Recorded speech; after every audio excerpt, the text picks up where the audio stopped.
నమస్తే సార్. నమస్తే మాధవ్ గారు, బాగున్నారా? సార్ బాగున్నాను సార్. మీరెలా ఉన్నారు? గుడ్ అమ్మా.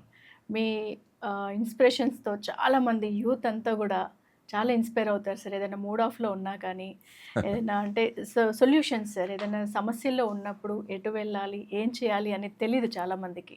అలాంటప్పుడు ఒక్కసారి మీ రీల్స్‌లో గానీ, అలాగే షార్ట్స్‌లో గానీ మేము చూస్తూ ఉంటాం జనరల్‌గా.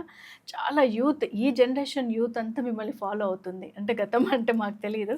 ఈవెన్ నాతో సహా మా ఇంట్లో గూడా చాలామంది మీకు ఫ్యాన్స్ సార్. ఇది మాకు మా గురువుగారు కలాం గారి ఆదేశం అమ్మా. కలాం గారి ఆదేశం. ఎందుకంటే ఓకే. భారతదేశాన్ని ముందుకు తీసుకువెళ్ళాలంటే అది యువతరంతోనే సాధ్యం. హ్మ్. కాబట్టి యువతరం ఎప్పుడైతే మంచి శక్తివంతంగా ఉంటారో ఆ దేశం ముందుకు వెళ్తుంది.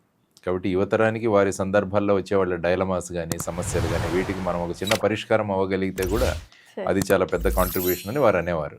సో ఆ దృష్టిలో కాలేజెస్, స్కూల్స్కి వెళ్తుంటాను, మాట్లాడుతుంటాను. సో, అదే ఇన్‌స్పిరేషన్స్‌తో మీరు పోలీస్ ఉద్యోగాన్ని ఎంచుకోవడం జరిగిందా సార్?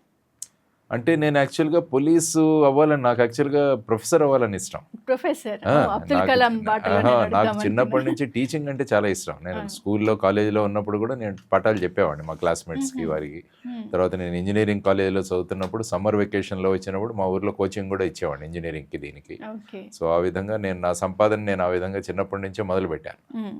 సో, దాంతో నేను త్వరగా టీచర్ అవ్వాలని చెప్పేసి నా ఉద్యోగం. కాబట్టి బీటెక్ అయిన తర్వాత కూడా నేను బాపట్ల ఇంజినీరింగ్ కాలేజీలో టీచింగ్ అసిస్టెంట్‌గా పనిచేశాను ఒక హ్మ్. 6 నెలలు. సార్. ఆ తర్వాత ఎంటెక్ ఐఐటీలో చేసి తర్వాత ఇమీడియట్‌గా పీహెచ్‌డీకి కూడా నేను రిజిస్టర్ చేసుకున్నాను. ఓకే. అంటే త్వరగా చేసేసి మనం అసిస్టెంట్ ప్రొఫెసర్, యంగెస్ట్ అసిస్టెంట్ ప్రొఫెసరో అవ్వాలన్నది నా కోరిక. హ్మ్.